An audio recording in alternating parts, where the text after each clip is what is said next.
senhor Jorge Abraão de Castro, diretor de Estudos e Políticas Sociais do IPEA.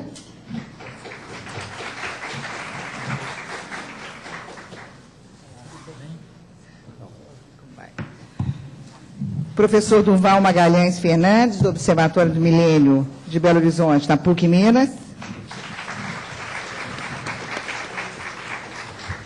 E a senhora Aide Frota, do Observatório do Milênio de Belo Horizonte.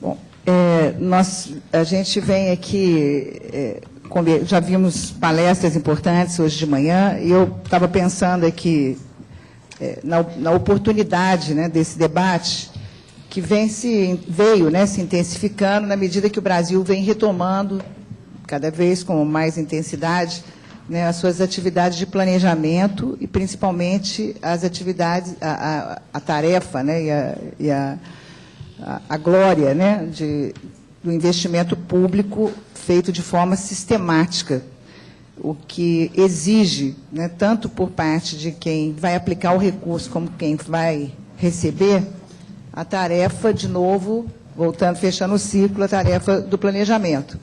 Então, a gente vem assistindo, desde, vamos dizer, um início, uma retomada mais evidente na década de 90, mas que, a partir dos anos 2000, aí, elas se intensificaram de forma bastante contínua, né? A gente pode pensar em alguns eventos, como as exigências dos planos feitos por parte do governo federal, né, os planos diretores municipais, todos os municípios acima de 20 mil habitantes passaram a ter como obrigação para se candidatar, muitas vezes, a recurso público, ou até mesmo, né, com risco de cair aí alguma probidade, algum descumprimento da legislação, a fazer os planos diretores municipais. E planos diretores com um conteúdo específico que passam a exigir na sua elaboração que a gente tenha tarefa, tenha o hábito, né, comece a incorporar o hábito aí de trabalhar com os indicadores.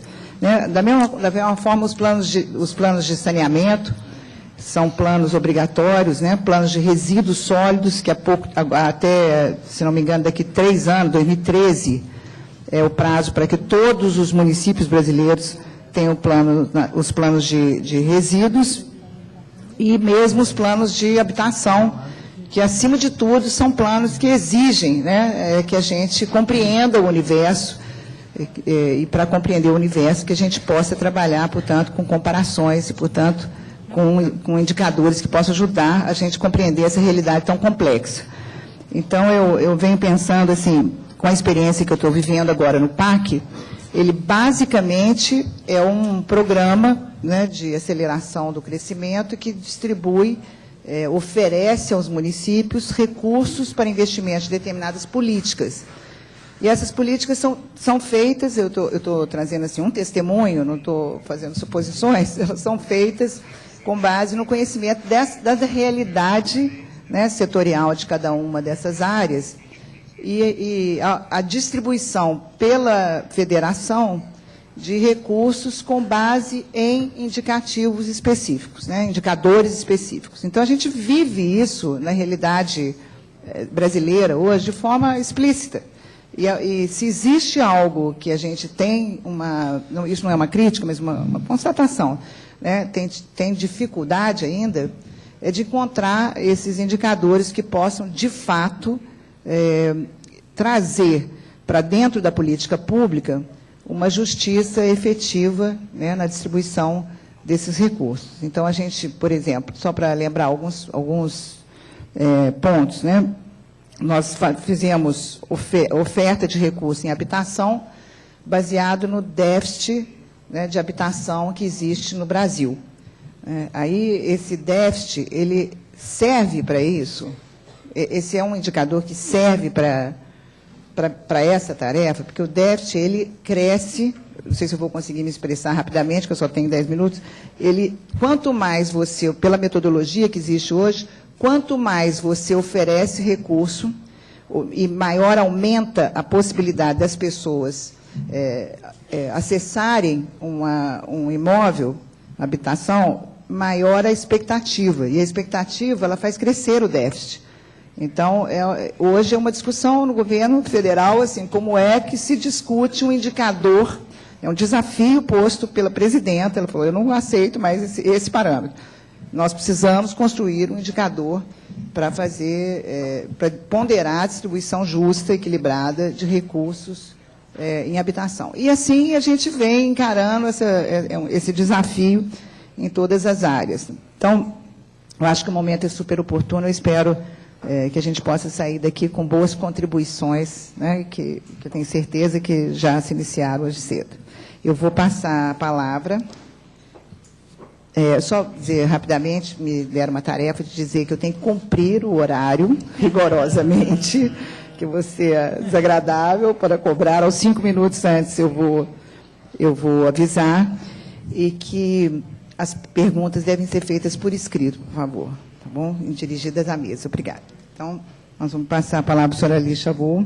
Ele vai falar sobre a Agenda Habitat e Objetivos do Desenvolvimento do Milênio, e o senhor tem 30 minutos. Oh, I have 30 minutes? Sim, eu tenho 30 minutos. Se não me der o papel errado... If I didn't get the wrong paper, yes, it's 30 30 minutos. minutes. Yes, 30 minutes. Não é não? Maria, no, I don't have 30 minutes, madam.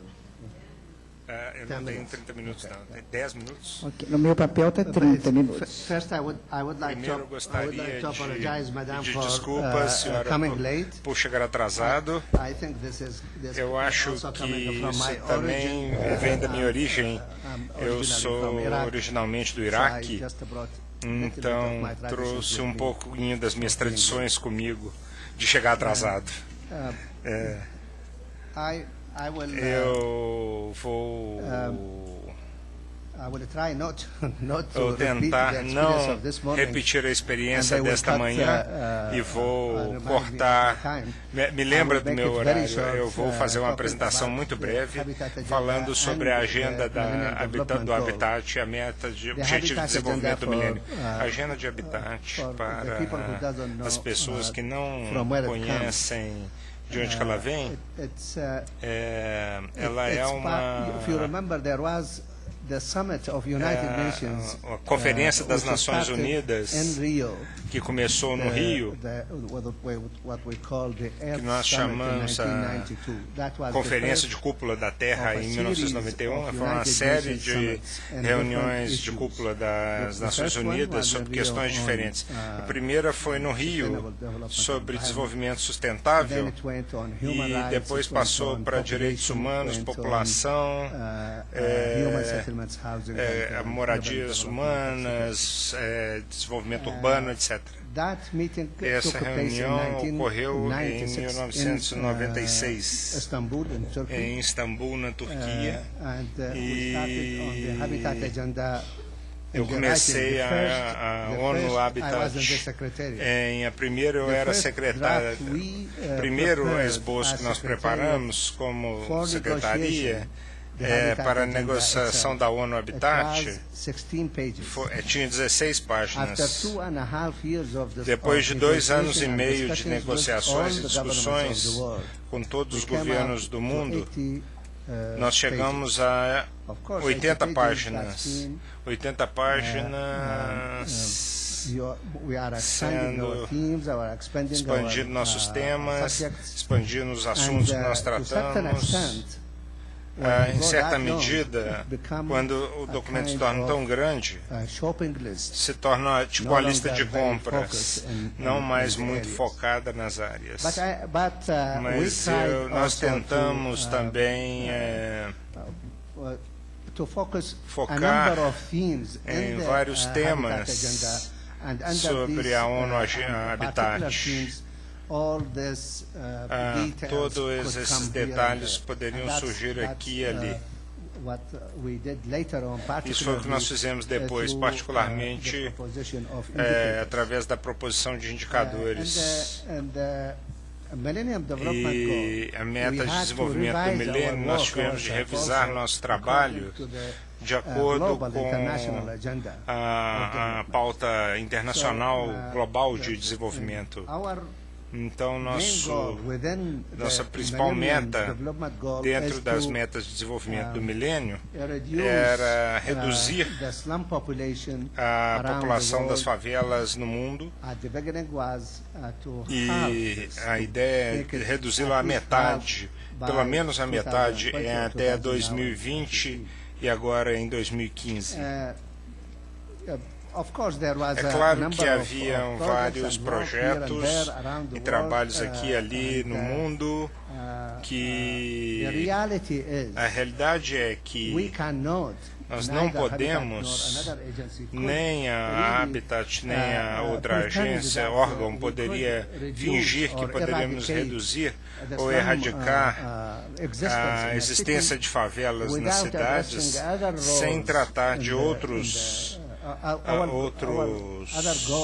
metas dos metas de desenvolvimento do milênio. É preciso tratar da saúde, o HIV, precisa tratar da educação e é preciso tratar de aspectos sociais, condições sociais, na verdade. É claro que é preciso tratar da governança e também a sustentabilidade ambiental. De fato, esse é um tipo de mistura entre as metas de desenvolvimento do milênio, nossa interpretação, a interpretação da ONU Habitat sobre como poderíamos interpretar essas metas globais em relação à cidade, para podermos produzir e trazê-la para a cidade, o desenvolvimento da cidade. Nosso trabalho, nosso interesse é ir à cidade e trabalhar particularmente na cidade. Madame, talvez eu acho que vou parar por aqui, aí nós teremos mais espaço para perguntas e respostas. Muito obrigado.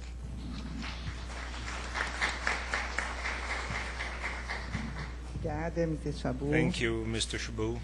Eu vou passar diretamente a I'll palavra move ao Dr. straight Jorge to Abraão Dr. de Jorge Castro. Abraão de Castro, Vai apresentar o relatório who dos objetivos will do present the desenvolvimento do milênio. report on the Millennium Objectives Development. Boa tarde a todos. Good afternoon, todas. everybody. De novo estamos aqui, né, depois do almoço. We're here again after lunch, and difícil. harder. Não pareceu. Vou tentar ser So breve. I'll try to be brief. A little Quem me acompanhou de manhã who followed me in the morning sabe pouco. know that eu só quero afirmar o I'd seguinte. just like to say O que importa para o caso brasileiro what é a matters in the institucionalidade social Brazilian abrangente issue is que ele the tem.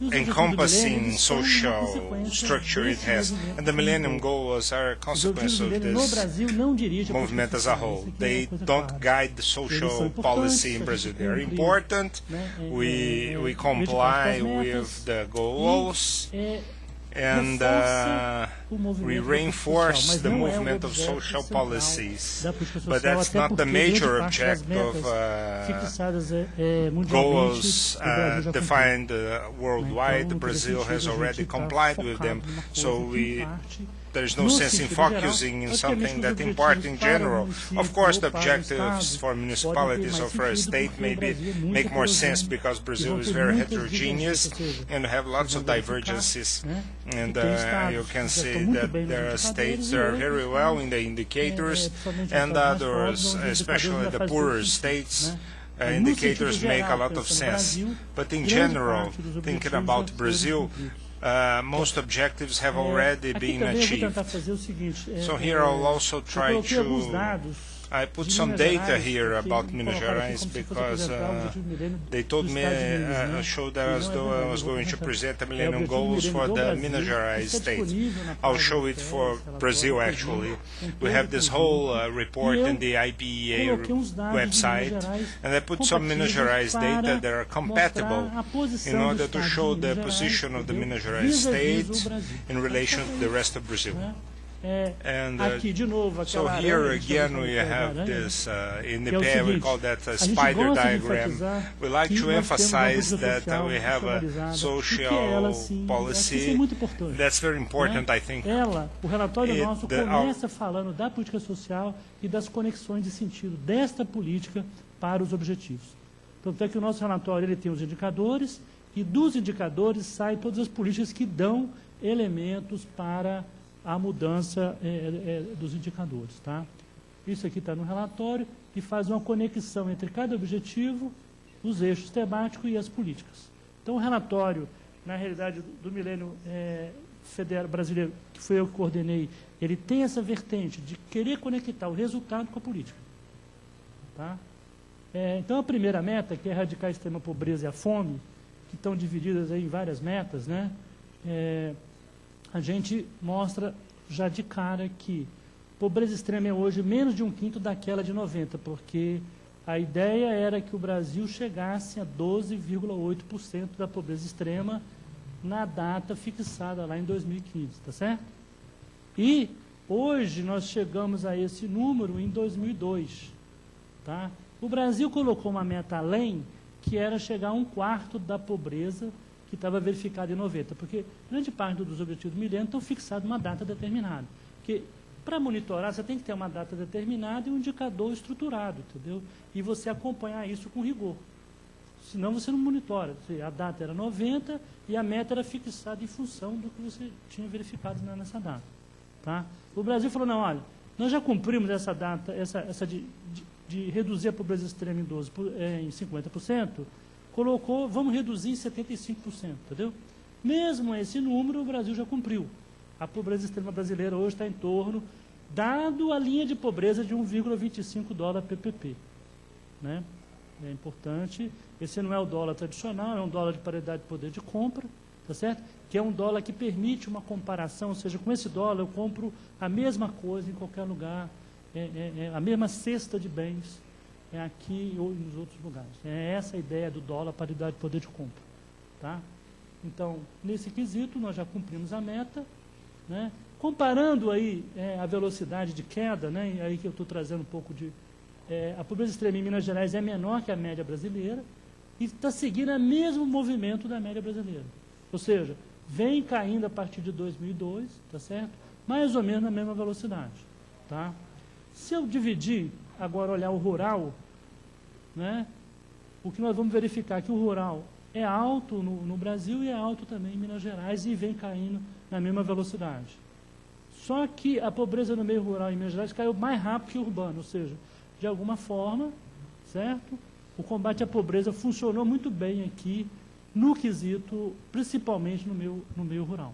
Isso tem a ver com Bolsa Família, mas tem muito a ver também com as políticas de previdência, principalmente a Previdência Rural e o BPC-Loas, que funcionaram muito fortemente, fazendo com que a pobreza rural fizesse esse movimento, né? Quer ver, o urbano cai, mas não cai na mesma velocidade, até porque é o seguinte, combater a pobreza é o seguinte, quanto for menor, mais complicada é os processos de combate à pobreza. Quanto vai diminuindo esse indicador, mais complicado é você conseguir efetividade na política. Né? A população que está crescendo e a pobreza absoluta, né, em termos de população, está diminuindo. Você vê que a população brasileira de 90 era 142 milhões de pessoas, hoje está em 187, isso é 2008, que é a data do relatório, nós já sabemos que é mais do que isso, 190 e poucos, né, no censo 2010, e a pobreza em termos de quantidade de pessoas chega ali em 2008, dados da PNAD não bate com o dado do censo, tem um diferencial aí, a PNAD tem menos pobre do que o dado do censo, tá? Porque a PNAD tem uma representação rural e pequenas cidades não tão boa quanto é o censo. O censo dá um valor bem superior, um pouco superior a isso. Tá? Uma outra coisa que é importante salientar é que, apesar desse movimento de queda da pobreza, tá, há um diferencial regional muito forte ainda, com estados, apesar que o Nordeste está caindo muito rápido, mas ainda o caso do Nordeste é bem superior à pobreza no Nordeste, vis-à-vis o Rio Grande do Sul, vis-à-vis os estados do Sul e do Sudeste. Poderíamos dizer, então, que estamos tendo sucesso, por isso a importância das políticas focadas para um crescimento e tudo no Nordeste, para que você faça convergir os indicadores. Tá? Ou seja, há uma heterogeneidade brasileira, essa heterogeneidade regional, ela ainda é muito forte. Qualquer indicador brasileiro hoje que você buscar, fora as políticas universais, qualquer indicador vai ter diferenciais regionais muito fortes. E vai ter indicadores locais, de localização muito forte entre o rural e o urbano. Tá? Aumento da renda, também houve um aumento da renda pela redução da pobreza. Vocês vão ver que a renda quase que dobra nesse período, já tinha falado isso de manhã, e há uma queda da desigualdade, certo? E a desigualdade em Minas Gerais é bem menor que a desigualdade no Brasil. Tá? Ela se mantém em termos relativos idêntica. O Brasil, a partir de 2002, faz uma queda da desigualdade, 2001 principalmente, e Minas Gerais acompanha isso. Agora, vejam bem, isso não vale para Brasília, a desigualdade em Brasília está aumentando. Então, nem sempre é o mesmo movimento, certo? Então, parte da queda da desigualdade do Brasil, em algumas coisas, se deve a que em alguns lugares a desigualdade, em vez de estar caindo, às vezes pode estar aumentando, ou não está caindo na mesma velocidade. Isso tem a ver com o mercado de trabalho, tem a ver com uma série de coisas, né, que influenciam o indicador. Tá? O Brasil superou a meta também relativa à fome, tá certo? Já reduziu a fome a 1,8 lá, que está colocado. E aí eu não vou entrar nos detalhes aqui, o relatório é muito extenso, tem mais de 100, quase 200 páginas, entendeu? Eu vou passar muito rapidamente para poder falar um pouco de todas as metas e sobrar, né? Você me avisa a hora que eu tiver quase terminando? Hoje vou precisar, igual o Patrus, alguém coordenar, um coordenador. O ODM2 trata da educação, né? E a ideia é de atingir o ensino básico universal. Tá? No Brasil, a gente já mostra que, se a gente considerar as taxas de escolarização, né? A gente pode dizer que de 7 a 14 as nossas crianças estão todas dentro da sala de aula, entendeu? Indiferente, se você pegar... políticas universais é isso. É a única que se eu pegar região, raça, cor, renda, dá tudo a mesma coisa. Certo? Quando eu tenho uma política universal, todos os indicadores são idênticos. Mas como o Brasil tem pouquíssimas políticas universais, né? Mas do ensino fundamental, ela é uma política universal, vocês vão verificar que de 92 para cá, né, houve uma melhoria expressiva do acesso a... Tá? De 92 para cá, houve uma melhoria expressiva do acesso à educação no Brasil. Foi muito rápido esse acesso, tá certo? Logicamente, ao fazer uma educação de massas, né, como nós fizemos, o preço a pagar, em geral, né, pode ser uma queda da qualidade, certo? Principalmente quando a gente não aplica os recursos que talvez devesse ter aplicado já na partida. Bom, esse aqui é um outro indicador importante, ó. Há uma correlação entre renda e frequência do ensino médio. O ensino médio já não é universal e, na realidade, nós vamos ter uma melhoria do acesso. Você vai ver que o último quinto, ou seja, as pessoas em melhor situação de renda, quase todas estão fazendo o ensino fundamental. Já não vale o ensino médio. Isso já não vale para as pessoas mais pobres. Tá? Outra coisa importante para medir qualidade da educação, né, que é importante, que também está no relatório, né, que há uma queda, né? Vocês vão verificar que esse indicador é muito importante, porque ele mede a distorção em idade série. Né? Vocês vão verificar que as crianças entram bem na escola, né? Ou seja, nos 9 anos você tem quase todo mundo na idade certa, na escolaridade certa, e com o passar do tempo vai havendo uma defasagem. Certo? Essa defasagem está caindo, quer dizer, esse nome que está melhorando, mas com certeza nós temos problemas seríssimos, né, ainda de transcurso das crianças dentro da escola no Brasil, com muitas perdas, o que significa custos elevados para a manutenção do sistema. Tá? Então, na verdade, é o seguinte, em educação, a gente cumpre a meta, mas a gente faz um alerta, que o nosso relatório ele é interessante, porque a gente não ficou satisfeito só de falar que cumpriu a meta, a gente está dentro do relatório levantando os nossos problemas. Ou seja, cumprimos a meta, mas temos muito problema de qualidade ainda na nossa educação. Precisamos melhorar muito essa escola pública, né, que é a escola que, mais importante, que ela vai atingir o nosso público mais necessitado, que é a população mais pobre. Tá?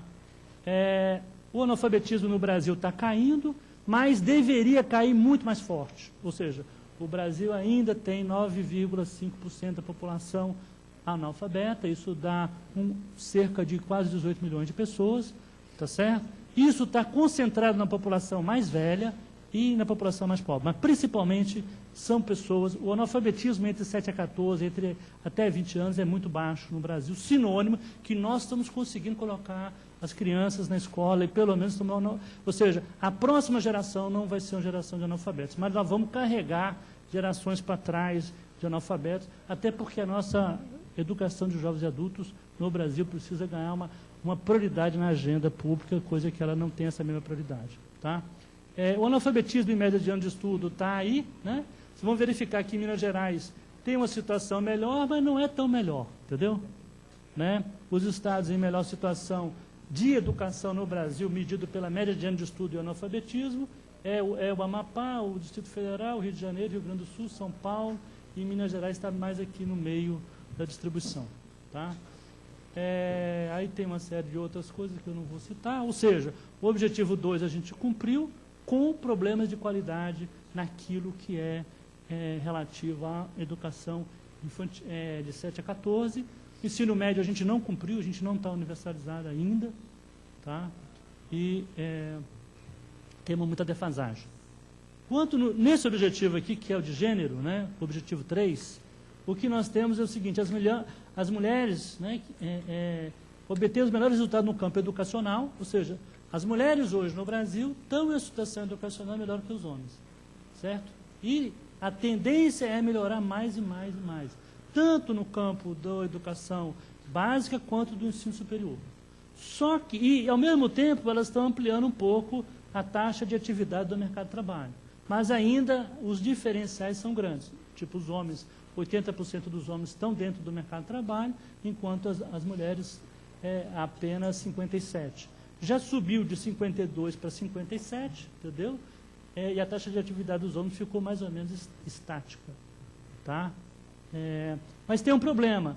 Elas encontram ocupações, estão ampliando ocupações que elas estão, só que as ocupações que elas estão buscando e conseguindo são mais precárias que a dos homens. Tá? Então, vocês vão verificar que, enquanto os homens, 26% da ocupação deles é precária, das mulheres é 42%. Precária, no que eu diria, a ideia de precariedade aí é informalidade, subemprego e vai por aí. Então, a mulher acha emprego, está entrando, mas está entrando pior no mercado de trabalho. Não está entrando pior só no mercado de trabalho, não. Está entrando na política, mas também está entrando... aí não é nem... Está entrando, mas muito devagar. A participação das mulheres, né, dentro do mundo do espaço político é bastante pequena. Tá? Medido tanto pela participação no Senado quanto na Câmara. Outra coisa importante é verificar as ocupações que as mulheres estão buscando, né? E ainda as mulheres estão buscando ocupações ao estilo cuidadoras, reproduzindo até certo ponto no espaço público aquilo que elas fomentam no espaço privado. Então vocês vão verificar que as ocupações femininas todas estão aqui, serviço social, pedagogia, enfermagem, né? Enquanto que as engenharias e não sei o que lá estão fixadas com os homens. Isso demonstra até certo ponto que, apesar da ampliação da escolaridade, algumas ocupações, né, e se você pegar em termos remunerativos, os diferenciais são grandes, né, isso é um diferencial importante a ser levado em consideração. Ou seja, uma reprodução do mundo privado para o mundo público do trabalho. Tá? Então, há um desafio muito grande aí por causa das mulheres. A gente tem mais dados para mostrar, por exemplo, as mulheres com a mesma escolaridade e homens, elas ganham, em geral, 70% do salário dos homens. Isso é um fator de discriminação negativa muito forte. Né? Ou seja, a mesma escolaridade, a mesma profissão, sabe? Homem e mulher, fazendo um contrafactual, a mulher vai ganhar menos, bem menos que os homens. E quanto mais for educada, menor o retorno. Para profissões menos elaboradas, o retorno é mais idêntico. Quanto mais, tá? Isso é outro fator importante. Isso não está no relatório, isso é uma outra coisa de outro trabalho que a gente vai publicar em breve. Vou entusiasmar a plateia. O objetivo 4, que é de mortalidade na infância, né?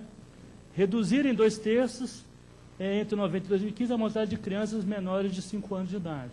Tá? O Brasil vai conseguir fazer isso. Veja bem, a redução já chegou a redução de 58% entre 90 e 2008, era 53 por mil, né? Era um absurdo, né? Esse número é absurdo, tá? E vai chegar aqui em 22,8, a gente projetou, né? Vai chegar nos 17 e a taxa era 15, tá? Então, na realidade, o Brasil vai conseguir vai cumprir o objetivo do milênio, tá? Mas aí, de novo, temos aquele problema da heterogeneidade regional, né? Ou seja, observa-se a redução significativa da mortalidade em menores de 1 ano, mas com alta heterogeneidade. Lá em cima está o Nordeste, de novo, onde o número do Nordeste é bem acima dos 20 e tantos, enquanto o Sul e o Sudeste já cumpriram a meta.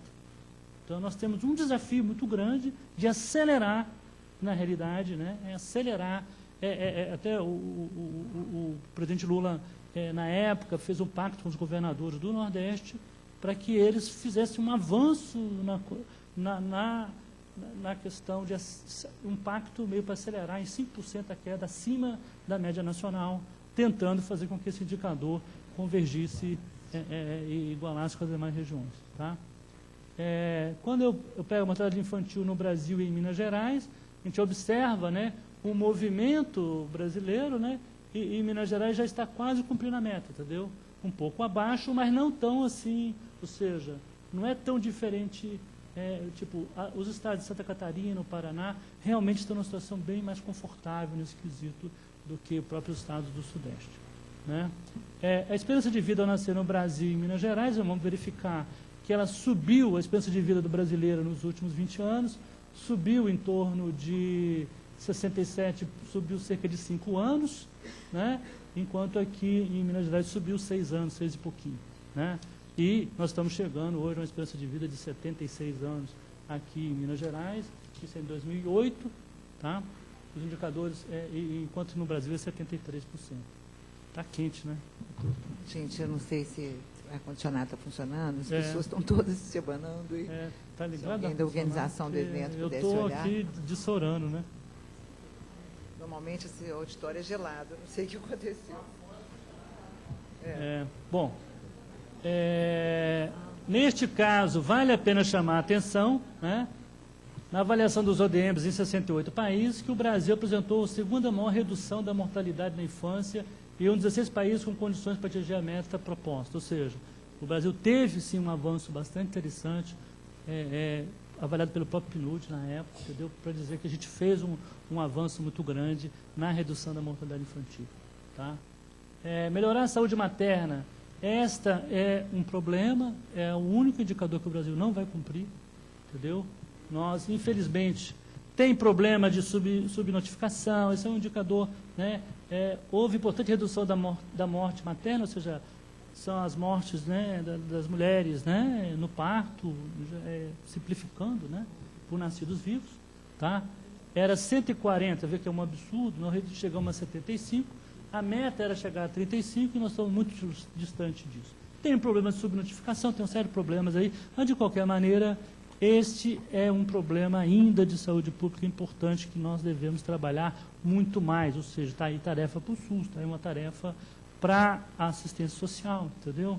De diminuir esse indicador. Tá? Esse aqui é do Rio Grande do Sul. Ao mesmo tempo, aumentou a probabilidade, né? O risco por câncer de mama cresceu, tá? No Brasil, desde 90 até 2007, tá? Câncer de mama. E o câncer de colo de útero meio que se está estabilizando. Mas, de qualquer maneira, mostra o seguinte, que, dado a nova postura da mulher no mundo e no mundo do trabalho, ela está mais acometida de problemas próprios da modernidade, do estresse, etc., vis-à-vis a coisa do câncer de mama e do câncer em geral. Tá? Esse é um efeito colateral da mudança, né, de postura. Tá, estou terminando. Mas, por outro lado, houve importantes avanços na saúde sexual e reprodutiva, certo? Partos assistidos por profissionais qualificados aumentou bastante. Gestantes que tiveram 4 ou mais consultas pré-natais também aumentou, né? Ainda é bem razoável. Mulheres de 15 a 49 anos que usam algum método de contracepção ampliou-se também. E se a gente fizer isso também por corte, por pobreza, etc., todos vão ter uma melhoria muito importante. Não é à toa que diminui a fecundidade no Brasil, né? O Brasil hoje já não repõe mais a população, ou seja, a nossa fecundidade está abaixo da taxa de reposição, certo? Com diferenciais muito grandes por renda. As mulheres mais pobres ainda têm uma fecundidade mais alta, né? Enquanto as de classe média têm uma fecundidade muito baixa. Tá? Quanto ao HIV, AIDS e a malária, eu acho que aí não preciso falar, o Brasil é um exemplo, né, de melhoria nesse quesito, só que a nossa incidência e coeficiente de mortalidade estão estacionados, ou seja, nós melhoramos, fizemos grandes avanços, mas estacionamos num patamar razoável, mas pode melhorar. Tá? A incidência de tuberculose diminuiu, com a malária também, né? E a hanseníase aí tem muitas críticas, porque não era para ter nada aí, né, na realidade. Entendeu? Isso é um problema. Ou seja, não era para a gente ter esse tipo de indicador no Brasil hoje. Né? A sustentabilidade ambiental, né? Nós temos a menor taxa de desmatamento da Amazônia Legal brasileira em 21 anos de monitoramento, ela caiu, né? Ela caiu, tá? Essa taxa aumentou as unidades de conservação estaduais e federais. A contribuição para as emissões de CO2 para o setor no Brasil tem muito a ver com o manejo de uso de terras e florestas, né? 36% é isso. Né? Esse número aí é de 2009, pode ter novos números, do relatório quando a gente fez, tá certo? Melhorou o acesso à água canalizada e a esgoto, tá? Menos, muito pouco, nas zonas rurais. Mas melhorou. E, como você falou, né, a coisa o déficit habitacional é problemático esse indicador, porque ele tem uns problemas de composição, né, de você tratar quem está no aluguel, quem não está, como um fator de déficit habitacional. Eu acho que tem vários problemas nisso, mas a gente calculou aí, né, condições de moradia adequadas, né, para o caso brasileiro, cerca de 65% da população urbana possui condições de moradia adequada, mas quando a gente verifica por raça ou cor, tem diferenciais brutais. Raça ou cor é quase um sinônimo de pobre ou não pobre, entendeu? Você vai verificar que um conjunto mais pobre da população, de fato, apesar de ter melhorado a sua moradia, ainda está muito distante. Quase metade da população brasileira mora de forma bastante inadequada. Tá? Bom, o último objetivo tem a ver com as parcerias. E nesse sentido, o Brasil fez um movimento muito poderoso nos últimos 10 anos de buscar, primeiro, a nossa parceria Sul-Sul nunca foi tão forte como estamos fazendo hoje, entendeu? Ou seja, o Brasil tem buscado, sim, né, as parcerias com a África, com a Ásia e principalmente com a América Latina, né, que muitos de nós aqui, né, nem estudavam a América Latina, hoje passa a ser quase que uma obrigação. Estou falando isso até do próprio IPEA mesmo. Hoje a gente tem como obrigação a importância de estudar a América Latina, de conviver e de tentar entender, né, profundamente o que está acontecendo na América Latina e não só entender, como criar parcerias para estudos, pesquisas e, para além disso, né, para o desenvolvimento. Né? Eu acho que isso demonstra mais ou menos o que o Brasil está fazendo. Então, que eu diria, nos objetivos do milênio, né, o Brasil vai bem, em alguns quesitos, como mortalidade materna, acho que a gente deixa muito a desejar. Hanseníase, de fato, a gente não precisava estar passando por isso, entendeu? Avançamos na questão urbana, mas precisamos fazer muita coisa ainda, até porque passamos muito tempo sem fazer quase nada, né? Sem estrutura de financiamento, sem instituições que cuidassem desse quesito, ou seja, só agora há pouco tempo temos um ministério que vai tratar disso e estruturas de financiamento que venha, né, estruturar a ação efetiva no campo do saneamento, da habitação, né, e buscando atender principalmente os mais pobres. Então, eu acho que esses são os pontos que eu queria salientar aí no Objetivo do Milênio. Né. A gente deve estar refazendo o relatório, uma vez agora saindo o censo, nós vamos ter elementos, né, Acho que o Brasil vai se descobrir no censo. O censo vai ser, os microdados do censo vão ser publicados agora em março, e nós todos vamos poder nos debruçar e ter um novo perfil do Brasil, né, que pode bater um pouco com isso ou nos assustar em outras coisas, né, e fazer uma comparação de mais fôlego, comparando aí 70, 80, 90, 2000 e 2010. E eu espero que isso também vai poder fazer com que a gente possa criar indicadores e estruturas de monitoramento de problemas para os municípios. Então, o ano que vem vai ser um ano de muito trabalho para quem estuda e trabalha e monitora políticas públicas e para a academia, para todos nós, né? Obrigado.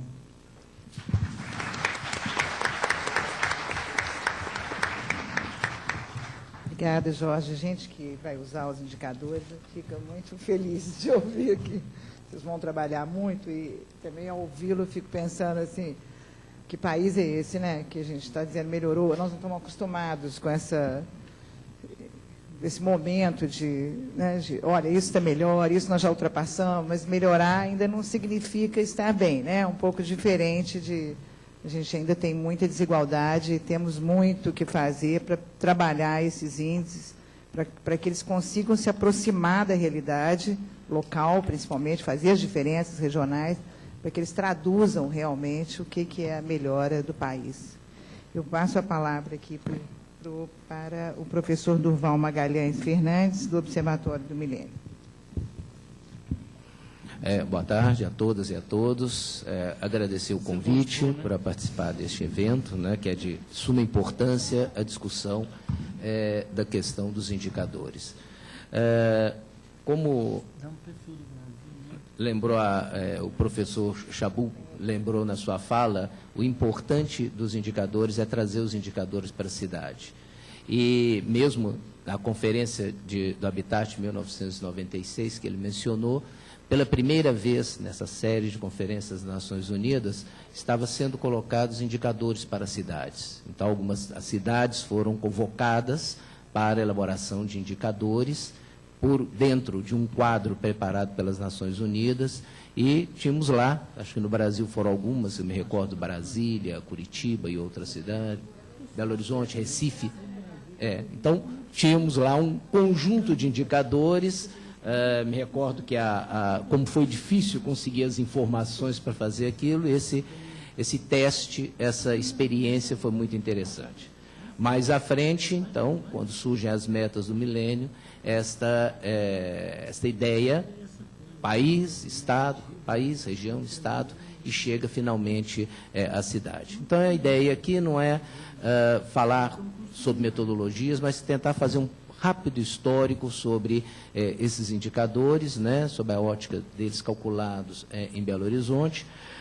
Pode ser que os meus colegas da Prefeitura, como eu havia comentado com a ED, têm muito mais competência para falar sobre isso, então já peço desculpa pelos deslizes e auxílio a eles se cometer alguma inverdade aqui muito, muito grande, as pequenas podem deixar passar.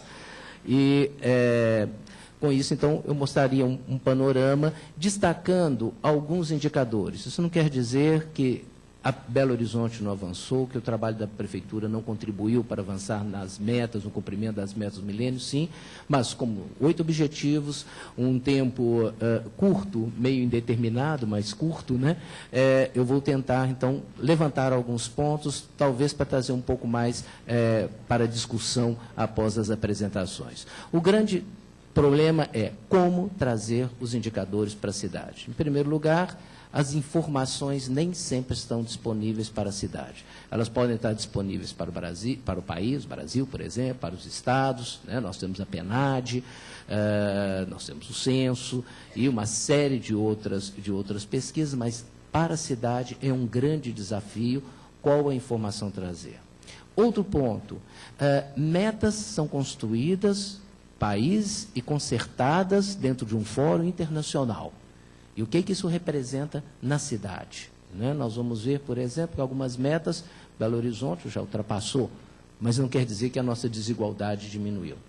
E talvez o grande desafio, que espero colocar aqui de uma maneira bem simples, é talvez que levar à população os objetivos do milênio, né? Que É só com a parceria que nós vamos conseguir avançar. Então, rapidamente, né, falando um pouco sobre o histórico, o primeiro relatório foi o de 2006, né, seguindo o programa de Localizando os Objetivos do Desenvolvimento do Milênio das Nações Unidas, um relatório que partiu de uma metodologia com oficinas de validação dos indicadores, participação da comunidade e um trabalho em parceria com a academia. Naquele momento, eram 81 indicadores, 22 com a metodologia definida pelas Nações Unidas e 59 com uma metodologia que buscava retratar a cidade.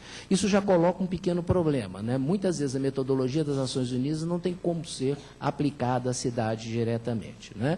Nesse caso, a fonte mais utilizada foram os dados do censo de 91, de 2000, e também algumas informações do DataSUS. Em 2008, já com o Observatório do Milênio de Belo Horizonte, com protocolo assinado entre as entidades que participam desse observatório, o observatório passou aí, formalmente, né, a ter essa participação maior. A metodologia partiu do princípio de criar indicadores que tinham como ponto principal manter ou chegar próximo dos indicadores das Nações Unidas. Indicadores relacionados às metas e indicadores de serem passíveis de atualização e que poderiam ser também levantados nas regionais, isto é, numa área menor do que a cidade como um todo. Nesse momento, não tínhamos o censo, é claro, foram mais utilizados o censo de 2000, já com um intervalo muito grande de tempo, e dados da Secretaria Municipal de Saúde. O de 2010, novamente a participação, né, do observatório, no sentido, quando falo observação, é todos os parceiros contribuindo, uns com um capítulo, com outro, em conjunto, né, esse trabalho, que é coordenado pela Prefeitura. A aplicação da metodologia definida em 2008, isto é, foi a ideia de manter dentro da medida do possível, os mesmos indicadores e a mesma metodologia, e as fontes foram a PNAD, indicadores de educação, a pesquisa de amostra do domicílio da Fundação João Pinheiro, que facilitou muito o trabalho, pois a PNAD não permite fazer um cálculo relacionado à cidade, exclusivamente à cidade de Belo Horizonte, né? Bom, falar de alguns resultados, né? Pegando pelas metas, aviso que estou destacando só alguns. Evidente, tem uma série de indicadores, né, 49, 81, mas tentando comparar um pouco os relatórios de 2006 com o de 2010. Né? Com relação a erradicar a extrema pobreza, os dados do relatório de 2006 mostravam este quadro de Belo Horizonte com a meta sendo colocada para 2015, para a pobreza, né, que seria o caso da pobreza extrema e o caso da pobreza aquele nível médio de pobreza. Em 2010, né, o relatório já mostra um outro quadro. É claro que a fonte utilizada aqui é uma outra fonte, né, mas mostra, evidente, uma redução, né, da pobreza em Belo Horizonte, que Belo Horizonte é aquela cor mais à direita de todos, né, mais à direita, menor, né, vai mostrando, e a maior, Minas Gerais, e a do meio, a região metropolitana, né. Então, esse mostra já uma queda da pobreza, mas se vocês observarem, pela meta que seria definida com o dado do censo, nós não estaríamos chegando ao valor. Nós estaríamos ali com 17,85% ou 52%, 62%, né, 17,62%, enquanto esperava-se chegar a alguma coisa por volta de 14%, e ainda faltaria um certo caminho para isso. É claro, os dados do censo de 2010 vão permitir fazer essa comparação com dados censitários, o que é o ideal. Atingir o ensino básico, a proposta, vocês podem ver que praticamente já atingimos. É lógico que sempre vai haver um período de, no caso da alfabetização, sempre vai haver um pequeno resíduo, né, que são pessoas que, por conta da idade e tudo mais. Então, ali nós vamos chegar aos 100% com este grupo etário do 15 aos 24.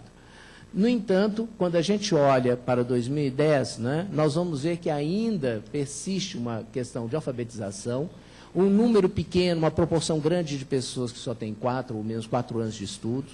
Então, mostra que ainda tem um caminho a ser perseguido, ainda tem um caminho que precisa ser investido. Observe que, como a gente reduz muito em termos da observação da área, há sempre algumas oscilações, ainda mais que se usa uma multiplicidade de fontes, ok? Bom, se a gente, promover a igualdade entre o sexo e a autonomia da mulher, nós vemos aqui a razão mulheres e homens em termos do ensino. Todos os níveis de ensino, as mulheres têm maior do que são maiores que os homens, salvo no caso do ensino fundamental. Não é? Mas, indo ao relatório de 2010, nós vemos que esses valores, as mulheres estão com uma taxa, uma razão maior. Isto significa que, por exemplo, no caso do ensino fundamental, tem 2,6% mulheres a mais envolvidas no ensino fundamental do que os homens. Isso mostrando um avanço na questão do empoderamento das mulheres. Mas, quando a gente vai e quebra essa ideia como visualizando homens e mulheres, e aí colocamos a questão raça, aí nós começamos a ver como que a situação varia. Né? Em termos de um indicador completo, nós podemos dizer que vai. Mas esse caso, por exemplo, em termos de rendimento, enquanto os brancos, que seriam o 1991 e 2000, que é a cor verde, 91 e 2100, é o amarelo, né, o 2000, vocês vão vendo as diferenças que vão aparecendo quando a gente coloca a questão raça e a questão do gênero, como que ela aparece também. Aqui é uma coisa muito interessante, né, que aqui é na própria casa, né, esse 29% das mulheres que estariam nos postos mais elevados, primeiro e segundo escalão. E quando nós passamos para 2010, se a gente soma esses dois, caiu para 24%. Quer dizer, ainda então tem um dever de casa para ser feito em casa, né, em termos do empoderamento das mulheres aqui. Reduzir mortalidade infantil, no caso de Belo Horizonte, se é meta que está se pensando atingir, já atingimos. Mas não podemos esquecer que a morte de uma criança é uma tragédia. Então, enquanto tiver o caso de uma mortalidade de uma criança, é uma tragédia. Né? Nesse caso, já atingimos a meta, ótimo, podemos dizer que cumprimos o nosso dever, mas ainda há muito a fazer, de tal forma que a gente possa efetivamente, sabemos que é praticamente impossível chegar a zero, mas podemos mudar muito bem isso, reduzindo principalmente aquela mortalidade que vem por causas externas, por causas exógenas, ou na mortalidade pós-neonatal. Melhor saúde materna, bom, esse era o de 2006, né? Nós estamos vendo aí a ideia da razão, né, de mortalidade materna, como foi lembrado aqui anteriormente, né?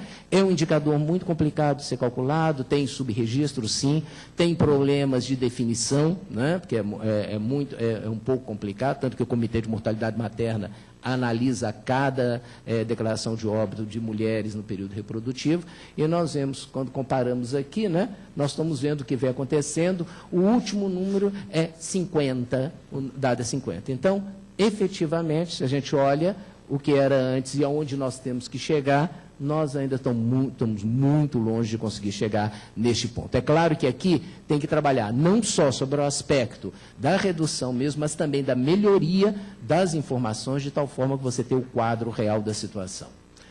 Bom, a questão de outras doenças, né? É claro que tem um certo controle, tem os programas nacionais, mas nós temos um problema muito sério dentro da nossa cidade, a dengue. Né? Se você chegar ali, aparece até 2009, se nós chegarmos no dado de 2010 até setembro de 2010, enquanto o último valor ali é 12 mil, né? O de 2010 até setembro foi 51 mil, fazendo que passasse uma taxa de 576,12 por 100 mil habitantes para 2.284,7 por mil habitantes. E isso aqui é muito importante, porque o poder público pode fazer muito, mas a população também tem que fazer uma parte. E, a partir daí, você tem que efetivamente incluir a população nessa discussão. Se nós estivéssemos falando exclusivamente de compor metas, teria que ter uma discussão nisso. Né? Sustentabilidade. muito bem, nós vemos o aumento da questão da proporção, nesse caso, da água tratada, chega a quase 100%, há uma variação, sim, nas regiões, está mais do que clara, né? O verde é de 2000 e o amarelo de 1991, nós chegamos no esgotamento, ótimo, está praticamente 100%, mas na hora que nós vamos ver o esgoto tratado, nós chegamos a alguma coisa próxima de 70%. Né? E significa o quê? Que nós temos esgoto, sim, mas o esgoto não é tratado. Esse é um problema também sério a avançar. Quer dizer, nós podemos cumprir metas, nós podemos cumprir aquilo que vem dentro da meta das Nações Unidas, mas, se a gente olha um pouquinho, na hora que começa a dividir um pouco, nós vamos ver que ainda temos problemas para frente. Bom, e aqui a parceria mundial, no termos de um município, é um pouco difícil de você ter esse tipo de indicador, conforme define as Nações Unidas, mas tem um indicador interessante que é colocado aqui, que é a questão do desemprego. É evidente que o desemprego vem caindo, é evidente isso, mas olha o desemprego do jovem.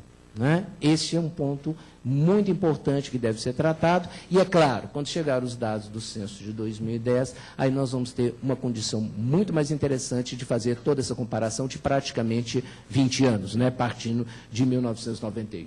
E o que a gente poderia fazer de alguns comentários? Primeiro, temos que avançar na participação da população na discussão sobre a ODM, das metas do milênio. Por exemplo, e a ID vai falar muito sobre isso, o que foi produzido, a cartilha, é conhecido como cartilha popular, que foi uma forma de fazer chegar as informações à população e tem sido um material de discussão dos vários encontros que são realizados na discussão dos objetivos do milênio. Outra coisa, buscar alternativas para que as demandas da comunidade possam ser incluídas no quadro de indicadores e metas. Por exemplo, tivemos uma discussão uma vez com um grupo numa regional onde eles falavam, muito bem, olha, a questão do esgoto não nos interessa, mas o manancial de água que nós temos 3, 4, eles estão em risco. Isso, como que nós podemos incluir isso? Criar um indicador para incluir isso e dar à população chances de monitorar e acompanhar a evolução ou a defesa desse manancial, se assim preferirem. Então, como criar situações para gerar os indicadores, que possam, os indicadores sair do convívio do conjunto da população e não vir das Nações Unidas para essa população, mas sair ao contrário, não contra os objetivos, mas ampliando as metas e chegando a essas metas mais próximas da população. Conscientizar a sociedade sobre a importância da meta, dos objetivos e buscar mecanismos para incluir a população no acompanhamento da meta. Por exemplo, a questão do combate à dengue. Quer dizer, se na comunidade as pessoas sentirem que isto faz parte da redução da dengue, faz parte de uma das metas do milênio, para cumprir o objetivo do milênio, ela vai tomar a si aquela função e, com isso, poder contribuir. Quer dizer, o grande desafio que nós temos quando falamos em levar as metas à cidade são, primeiro, a questão dos dados, que nem sempre estão disponíveis para a cidade como estão disponíveis para o país. Em segundo lugar, conscientizar a população de que ela também faz parte dessa discussão. E, em terceiro lugar, conseguir colocar metas, indicadores que possam ser construídos e discutidos pela população dentro do conjunto maior da meta dos objetivos do milênio. Quer dizer, nós podemos dizer, os objetivos são gerais, mundiais, as metas são também mundiais, mas nós temos que pensar em indicadores e no acompanhamento na cidade, junto com a comunidade. Bom, muito obrigado.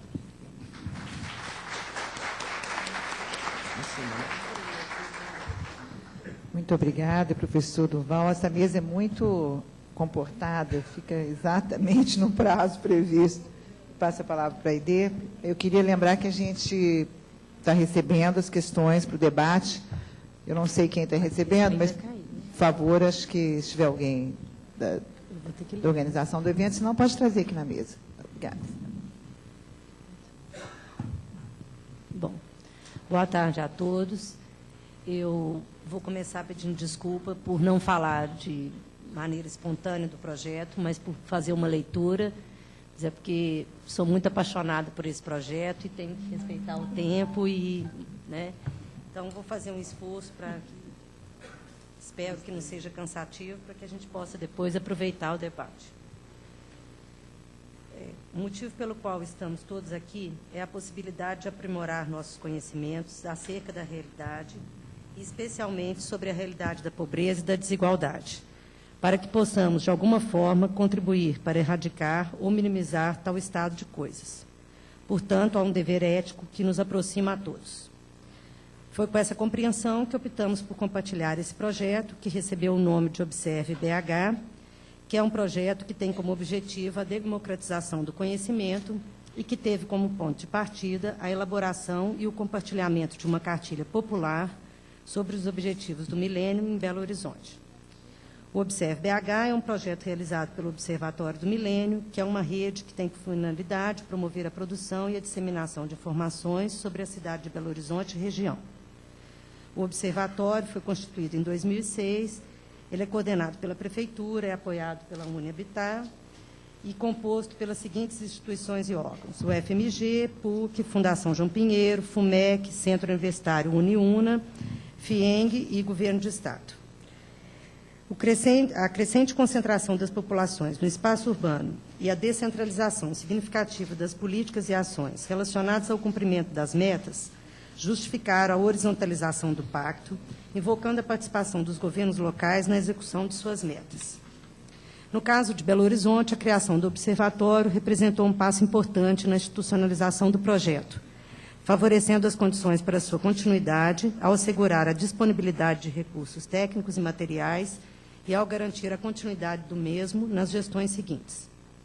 Desde sua criação até o presente momento, o Observatório realizou um conjunto de ações e produtos que visam qualificar e ampliar o acesso às informações sobre a cidade e, portanto, favorecer a ação pública no cumprimento das metas propostas pela ONU.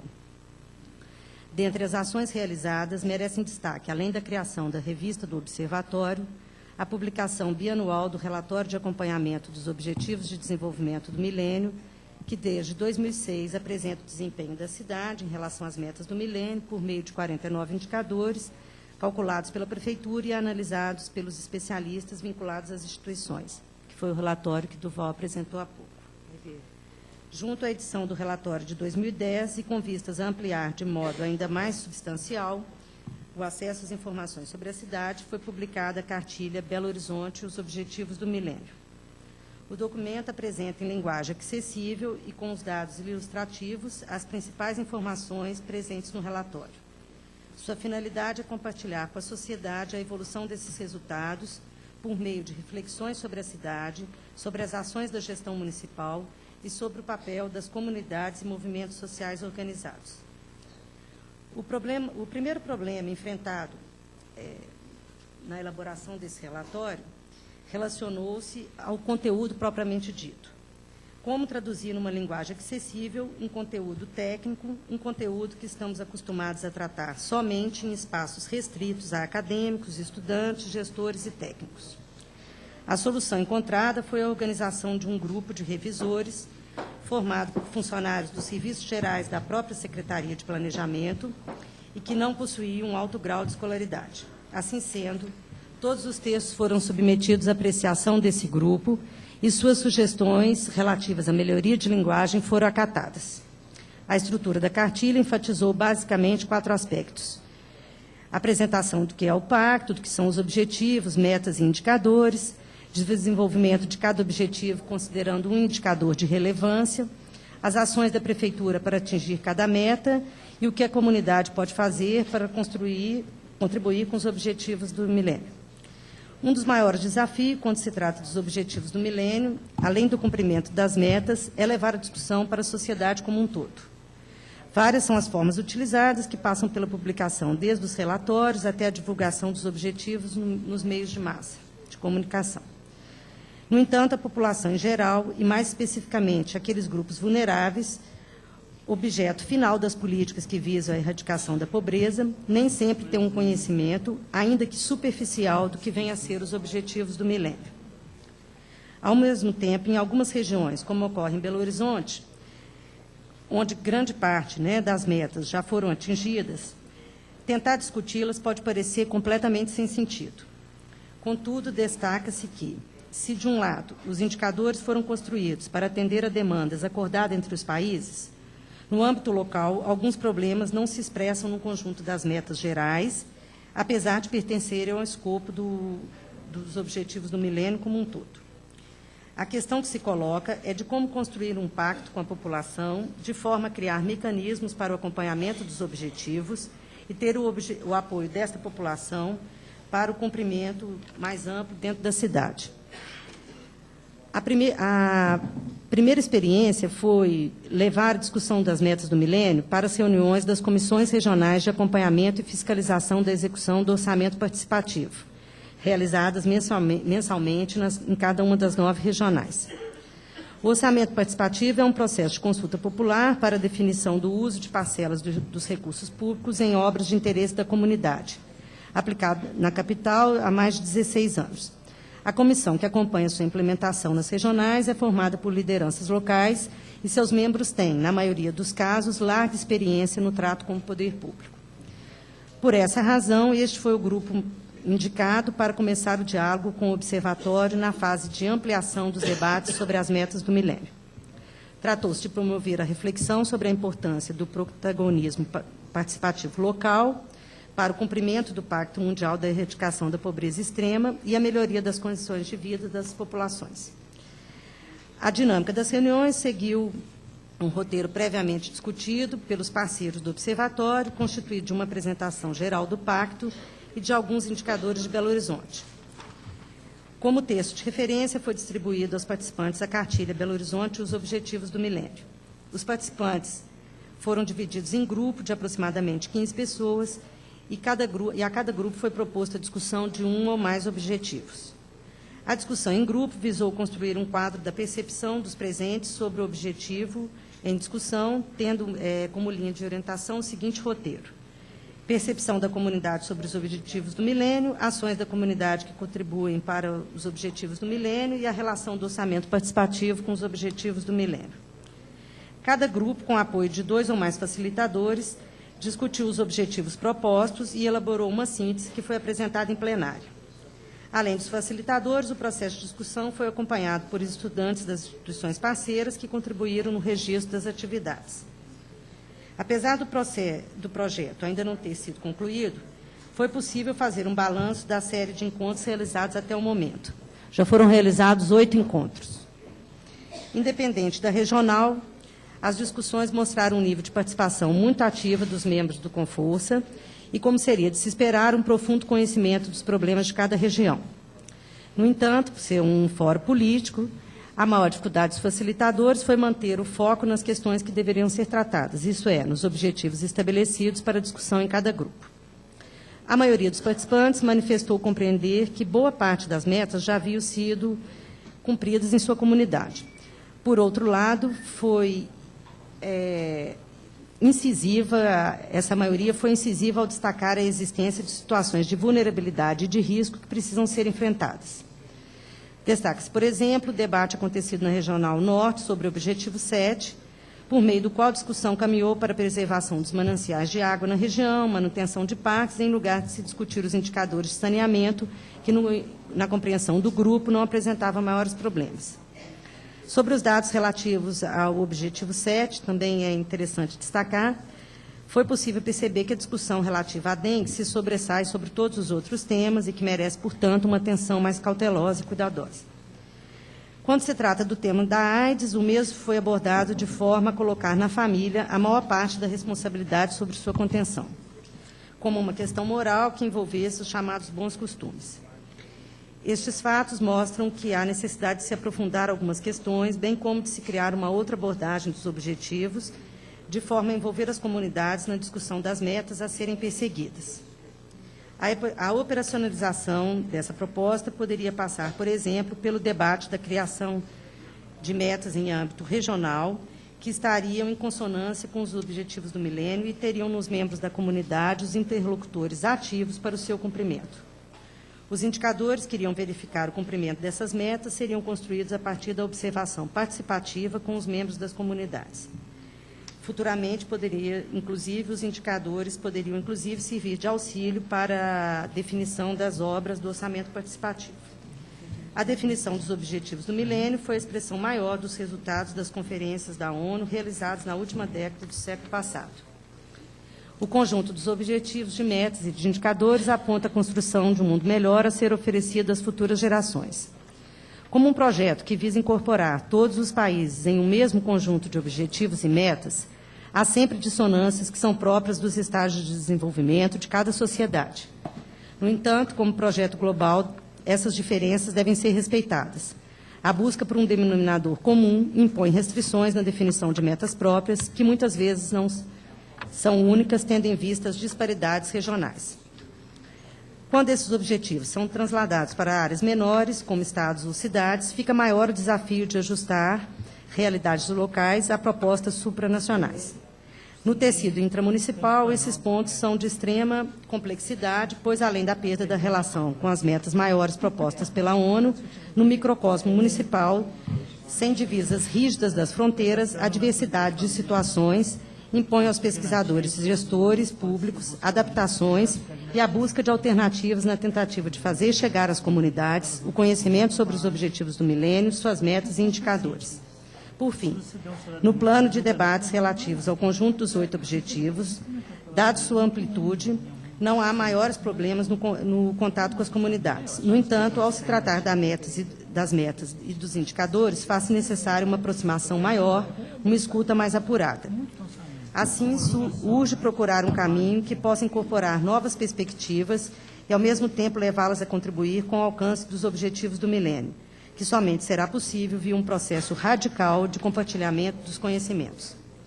Da interação vivenciada até o momento, tanto com o grupo de revisores para a elaboração da cartilha, quanto com os Conforças, foi possível perceber que a distância entre a academia e poder público e os grupos populacionais vulneráveis é algo não somente possível de ser superado, mas como imprescindível para o fortalecimento da democracia. Tenho dito. Muito bem.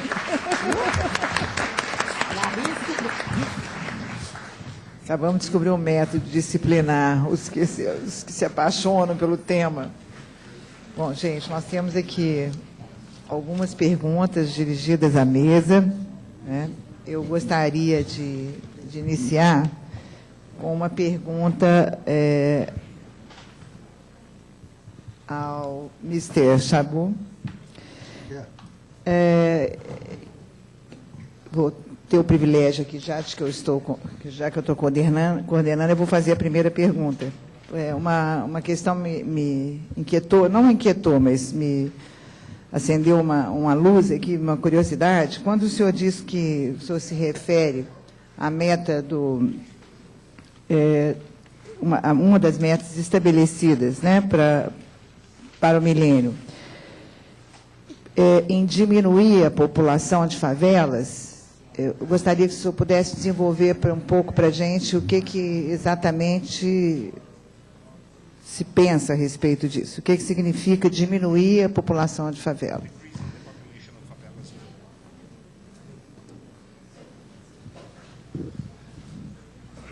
Que tipo de ação, vou tentar ser mais claro, que tipo de ação é esperado como uma ação que interfere na diminuição de favelas? Help decrease the size or the population of the favelas or slums. Thank you. I think obrigado. Eu acho que ninguém pode dar para você uma receita para reduzir a população das favelas em 60 dias, por exemplo.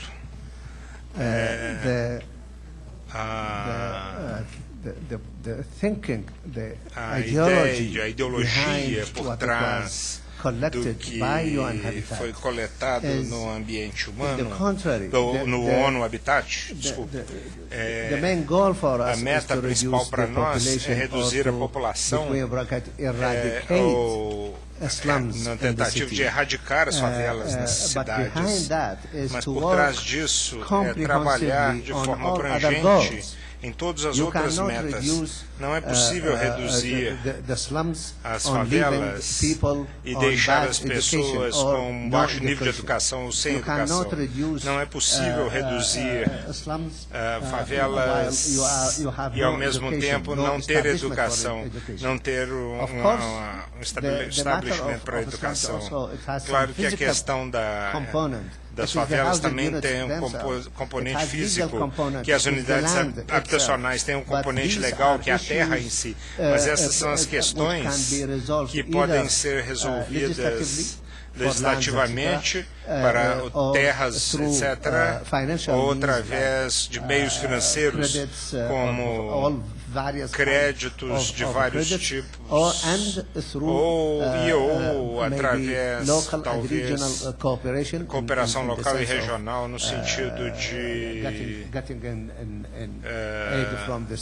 obter ajuda do governo central, diretamente, talvez até de bancos, mas eu acho que alguns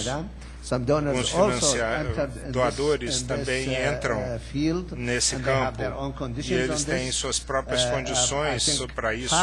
Então, eu acho que parte disso, o que nós estamos falando aqui, todos nós, de formas diferentes, linguagens diferentes, com vocabulário diferente, é finalmente satisfazer os doadores, porque os indicadores, a primeira entidade falando dos doadores é o Banco Mundial. Eles querem saber para onde o dinheiro deles está indo. Então, tudo se reduz a quanto, primeiramente, quanto que tem vontade política de trabalhar no sentido da erradicação das favelas ou na direção da redução das favelas. Então, você pode reunir, então, todos os recursos para trabalhar em outros objetivos, e eu tenho certeza, por outro lado, que não é possível, talvez, reduzir um problema com uma magnitude imensa, como vimos, por exemplo, no Rio. Eu fui no Rio há 2 anos atrás. Você não pode reduzir isso em 1 ou 2 anos. Isso é um processo. E o problema das favelas também é um processo contínuo.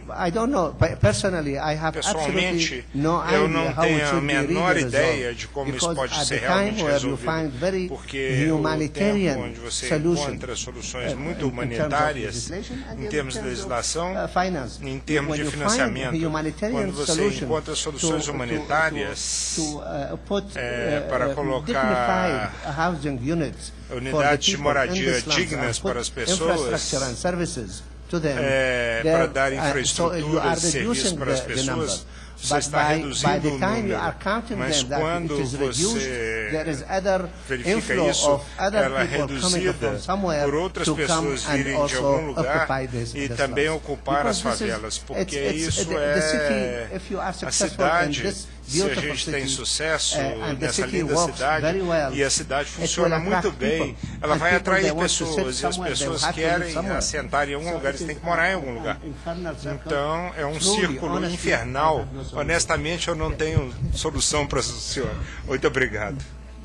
Eu vou fazer um esforço para não entrar no debate, porque a gente veio discutir indicador, né? É quase irresistível discutir o resultado que os indicadores apresentam, né?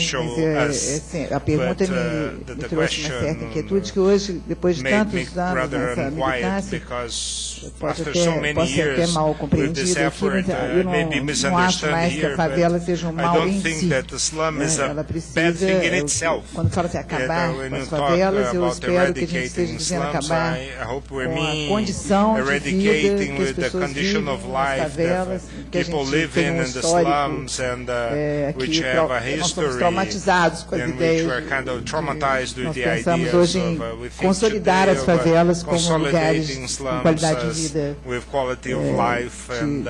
de excelente, se não excelente é meio utopia, de adequada qualidade de vida urbana, que a gente conhece bem a dinâmica que teve aquela favela se colocarem. Eu recebi uma série de perguntas e o professor, enquanto ele se organiza, elas estão um pouco dirigidas, eu queria fazer uma pergunta ao professor Durval.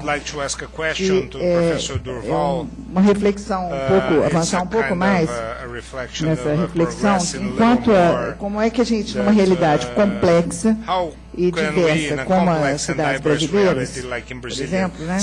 Como é que a gente pode avançar, né, no estabelecimento de indicadores municipais, né, para medir a realidade intermunicipal, considerando esses diferentes estágios de planejamento e gestão que as cidades brasileiras têm? Como é que eu consigo estabelecer esses parâmetros e medir como é que a gente poderia pensar e avançar um pouco nessa questão, considerando a desigualdade da estrutura de gestão e de monitoramento, só para começar, né, da disponibilidade da informação e da capacidade de gestão desses dados nos municípios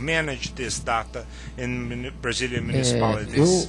Eu imagino que, para responder, é uma pergunta complexa, né, lógico, assim como a realidade dos municípios, mas provavelmente o que poderíamos pensar, né, era trabalhar conjunto de indicadores que poderiam ser, em algum momento, gerais, poderiam ser aplicados a todas as cidades, e indicadores que seriam mais específicos em alguns casos. Porque se nós partimos do exemplo da diversidade e da não homogeneidade, nós temos que também assumir que há necessidade de indicadores que reflitam essa realidade não homogênea.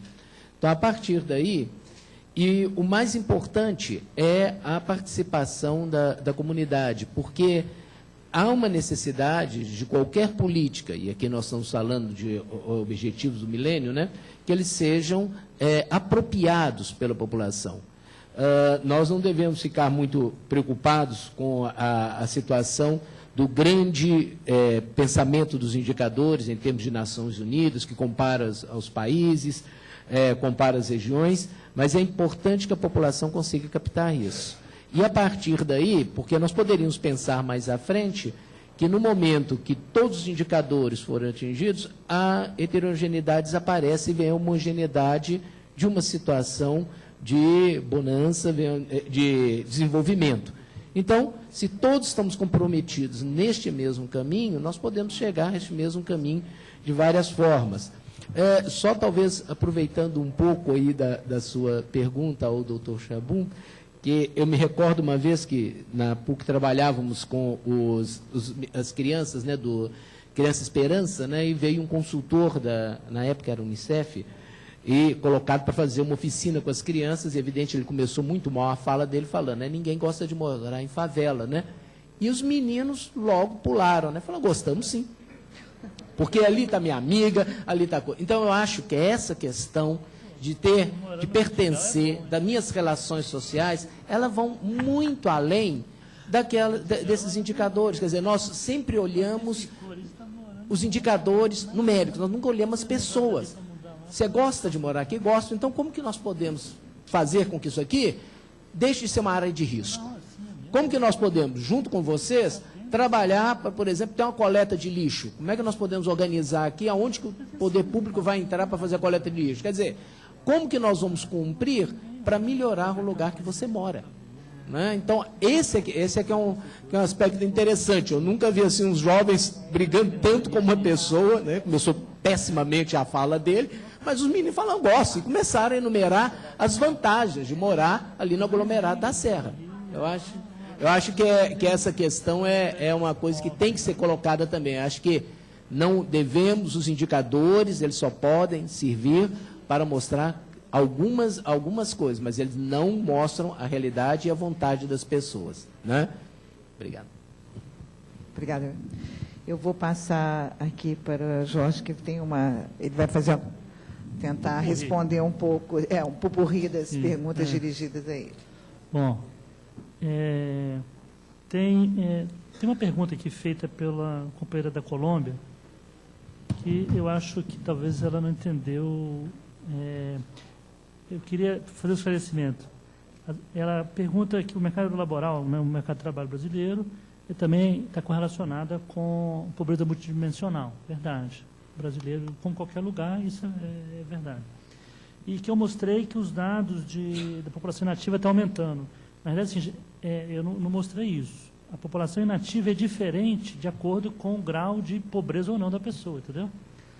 Eu não mostrei que está aumentando. Na verdade, a inatividade para os mais pobres está caindo. Certo? No tempo. Então, eu não mostrei nenhum dado que a inatividade, quer dizer, o dado daquela pessoa que está em casa, cuidando da família, é um pouco isso. Não está ampliando. Tá? Até porque o Bolsa Família, se você oferecer trabalho para uma pessoa que está no Bolsa Família e for de salário mínimo, ela vai sair na hora, entendeu? Do Bolsa Família. Certo?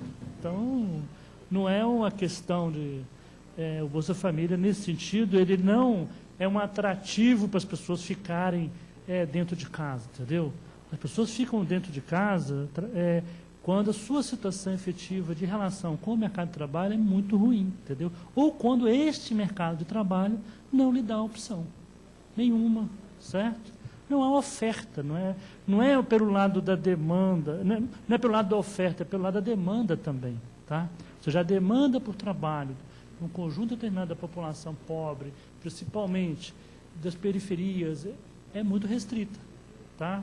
Então, eu diria para você o seguinte, olha, a inatividade é diferente, se você pegar ali, eu falei, pobre, não, pobre extremo, pobre, vulnerável e não pobre, tá? Foi isso que eu classifiquei. Quanto você vai caminhando nessa linha, vai diminuindo a inatividade, tá? Então, a inatividade, ela é muito intensa, principalmente para os mais pobres, até por conta de um problema de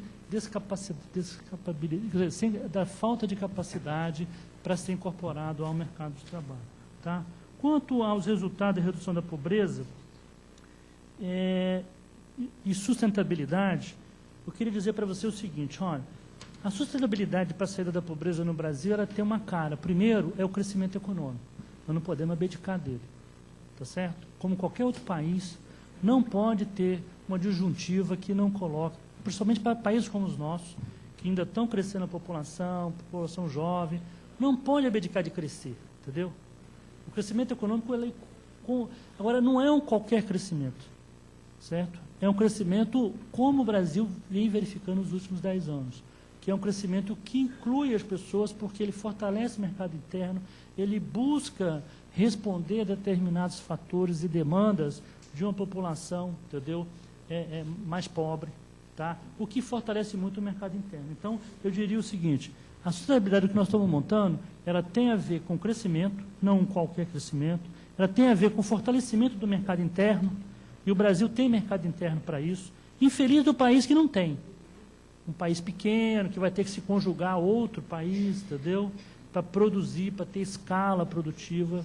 No caso brasileiro, essa escala já é dada pela dimensão do próprio país. Agora, logicamente, como nós estamos pensando nas boas relações Sul-Sul, países que não têm podem se conectar a outros, desde que esses sejam mais benevolentes do que os líderes, né, do mundo, né? De fato. E o Brasil tem feito um papel importante na sua conjugação econômica com a Argentina, com o Uruguai, com o Paraguai, fazendo conexões econômicas com a Venezuela, certo? Não apenas de exploração ou de trocas comerciais simples, mas sim de conexão para criar conexões interessantes de negócios e também de possibilidades de crescimento e resultados econômicos. Agora, também é preciso de um Estado que esteja atuante, certo? Um Estado que não seja atuante, veja bem, o mercado não vai resolver a questão da pobreza, entendeu? Ele vai aprofundar a pobreza. Um Estado atuante é fundamental, entendeu? Um Estado que saiba onde atuar, por isso é importante os estudos, pesquisas, indicadores, mas tem que haver também a determinação do governo, dos governantes e dos governados, no sentido de que inclusão produtiva, seja as exóticas que sejam necessárias. Por exemplo, utilizar as compras públicas para poder incentivar o trabalho, sabe? Fazer uma série de outros, comprar o produto, a produção sem que ela ainda tenha sido produzida, entendeu? de forma tal que aquilo sirva de quase como estrutura de crédito para aqueles produtores no campo. Isso é fundamental. Por exemplo, o Brasil tornar o Pronaf, né, uma coisa, chegar ao Pronaf, que é um programa nosso aqui de incentivo à produção no campo, né, nos mais pobres, entendeu? De forma mais efetiva, tá? Nós temos um programa de aquisição de alimentos que é muito importante. Só para um exemplo, a importância que foi a aquisição de alimentos da merenda escolar para um conjunto, e pode ser muito mais, entendeu? Para a produção desse conjunto da população mais pobre. Estou dando só exemplos para mostrar o seguinte: se você souber usar, tá, a capacidade do Estado, a sua inventividade, entendeu, a favor desse conjunto, é muito importante. Mas vai para além. É preciso que o Estado também tome para si a coisa da capacitação e da formação profissional. Coisa que nós deixamos de lado e estamos recuperando agora. Há muito tempo, a história de não crescer é terrível, né? Porque nós passamos um tempo onde a formação profissional ficou esquecida, entendeu? Voltamos agora e verificamos, olha, estamos crescendo, precisamos de gente para trabalhar num monte de coisa. Precisamos fazer a formação para todos. Para esses mais pobres é mais complicado, porque eles têm um déficit muito alto, então a inventividade vai ser grande. E para completar, tem que ter transferência de renda. Justamente para os extremamente pobres, entendeu? A gente não tem que ter medo de transferir renda para esse conjunto da população, porque, por um lado, você garante o bem-estar da família, mas, por outro lado, isso também é estudo de demanda, entendeu? Você faz com que a economia gire, principalmente a economia interna. Você imagina o seguinte, você pega aí 12 milhões de famílias, R$10 a mais você dá para esses 12 milhões de famílias, gira uma economia nas pequenas cidades que, olha, a gente fez os multiplicadores, não vale a pena eu contar aqui, os multiplicadores, vale, mas não dá tempo. A gente fez os multiplicadores dos programas de combate à pobreza. E os multiplicadores são muito interessantes, porque a gente prova que, economicamente, investir dinheiro nesse conjunto não é jogar dinheiro fora. Entendeu? É isso que tem que largar, sabe? Assim, nós não estamos... Isso tem circuito econômico, tem uma série de coisas fundamentais, entendeu? Além do bem-estar gerado pelo conjunto da população. Bom, eu acho que eu respondi uma parte. Só terminando aqui, grande parte de todos os indicadores que eu falei aqui serve para o PPA. Logicamente que o PPA federal precisa, PPA, para quem não é do Brasil, né, é uma espécie de plano de médio prazo, né, plano de orçamentário, plano orçamentário de médio prazo. Grande parte serve, outros são criados para o próprio PPA. Tá? Mas o PPA trabalha com indicadores, isso é um ponto importante. Né? Vou passar ao professor Duval, que brevemente vai responder as questões. Recebemos aqui algumas questões, muitas colocadas com relação a esse objetivo 1, né, com relação à questão do nível de pobreza. Duas têm semelhanças com relação à questão, comparando um pouco por que nos Estados Unidos os valores, né, para definir pobreza são diversos do que no Brasil. Bem, nos Estados Unidos, o salário mínimo, aí falando região de Boston, são $8 a hora, o que dá mais ou menos por mês $1.280, $1.300, que seria alguma coisa R$2.000, R$2.100. Então, lógico, se a gente pensar em termos de salário mínimo, o salário mínimo já é quase 3 vezes o nosso. Então, aí, se pensar em termos de salário mínimo, ok? E aqui eu acho que tem uma pergunta muito interessante, né? Qual seria necessário para se considerar rico? O Eurico Batista, outro dia, numa entrevista, falou que o sonho dele é ser o homem mais rico do mundo. Para mim, ele já é pobre. Só por ter esse sonho de querer ser o mais rico, já é uma pessoa pobre. Então, eu não sei se a questão é monetária ou se é uma questão de caráter, de personalidade, mas querer ser o mais rico do mundo já mostra que quer ser uma pessoa pobre. E pergunta qual o percentual da população que ganha menos de R$6.000 por mês. Acredito que a gente pode pôr a coisa por volta de uns 90% a 95%. Né, que estaria como renda, salário, isso mesmo, evidente, tirando, é claro, aqueles que aplicam muito o capital financeiro, que aí não tem nem como medir a renda mensal dessas pessoas.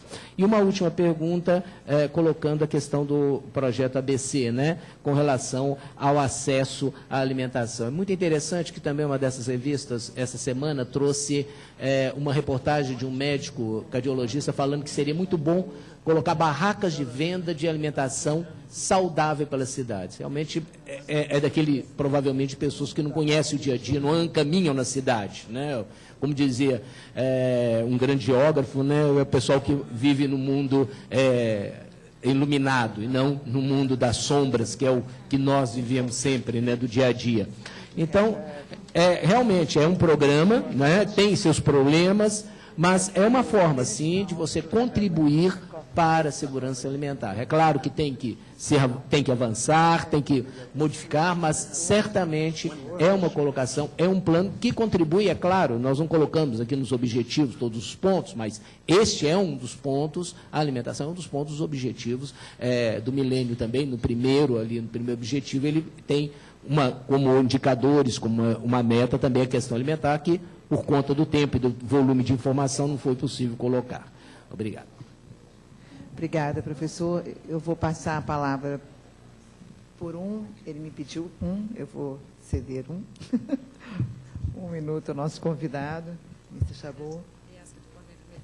Thank you, Madam. Just before leaving to the café, just 1 minute. É 1 minutinho mesmo, eu juro. This is also in connection with também what está bem ligado Mr. àquilo que Duval said. Yes. o professor Duval mencionou. I joined my friend Adib when this morning he was Hoje de talking manhã, about the figures a gente estava of conversando a the poor respeito people. dos 1 dados million referentes aos dados de pobreza, né? living on $1 milhão vivendo aí com menos de $1 a por day. dia, né? I bring you an E eu example vou trazer that aqui para vocês in fact, exemplo de we que, were na victim verdade, of nós fomos vítimas as young people working in that field. das pessoas que estiveram trabalhando neste campo. In 1990, 1992, 1994, we had these conferences, our conferences, Habitat, and we were always reminding government that there is 1 billion people poor and in slums and living under $1 per day. $1 por dia. And then we continued in the system, and there is all these meetings and conferences, etc. And probably around 18, 20 years after, we still talk the same way, that there is 1 billion, and the 1 billion, in fact, it became 1.4 billion. So it is all the work, all of us, and I'm criticizing myself, que eu estou me criticando também, viu? Não é para ninguém, isso é para todos nós. Então, eu acho que é bom que a gente tenha essas pessoas com tanto desejo de realização na ONU. E embora tivéssemos tanta gente trabalhando assim de forma bastante oferecida, ainda assim 18, 20 anos se passaram e as coisas não mudaram e o número de pobres ainda cresceu. Então a gente acaba criando aí uma expressão meio mágica, né? A expressão mágica é aquilo que foi apresentado em várias apresentações aqui, que a gente não fala sobre os pobres ou sobre a pobreza. A gente fala sobre a pobreza extrema. Então a gente já reduz um pouco o alvo, a meta, para poder conseguir alcançar, para poder conseguir de fato chegar. É só um pontinho que eu queria deixar para vocês, apenas para poder fazer aí uma observação. Obrigada, Mr. Chabot. Eu, para encerrar, eu queria só finalizar dizendo que eu podia resumir essa mesa em 2 grandes desafios. Um deles, eu acho que seria a reflexão sobre a necessidade da aproximação efetiva entre os indicadores e as políticas públicas, principalmente aquelas relacionadas com planejamento e investimento. Eu acho que esse é um desafio. Eu estava ouvindo a sua fala e pensando num programa que se pautou pela área econômica, como é o caso do Minha Casa Minha Vida, por incrível que pareça, um programa que nasceu para enfrentar uma crise e veio contribuir com uma questão fundamental para a qualidade de vida no Brasil, que acabou na sua primeira fase investindo 57 bilhões na economia, com 70% dos contratos assinados por mulheres, chefes de família, numa leitura clara do que estava acontecendo no país, as mulheres impedidas de assinar contratos, porque os maridos estavam desaparecidos por aí e elas não podiam. Então a lei veio resolver um problema dessa natureza e, ao mesmo tempo, destinou 58% dessas habitações para família de 0 a 3 salários mínimos. Então, 0 até 3 salários mínimos. Então, essa conjuntura de destinação na formulação de uma política pública, que tenha clareza do que se pode atingir, só é possível ter sucesso se ela for baseada em indicadores que tenham, né, a leitura real do que se passa no país, né? E um segundo desafio, eu diria que está bastante calcado na modelagem desses indicadores, para que eles possam efetivamente refletir a real condição de vida da população brasileira, ou da população, né, que se quer atingir, mas que considere as suas diferenças culturais, né? O que é bom para o Sul, nem sempre é bom para o Norte, aí, que no nosso caso quase nunca é bom para o Norte e para o Nordeste, né? Então, que a gente consiga fazer essas diferenças. Eu agradeço os companheiros de mesa, e agradeço pela oportunidade, aprendi bastante aqui hoje. Tem 15 minutos para o café, e em 15 minutos a mesa recomeça. Obrigada.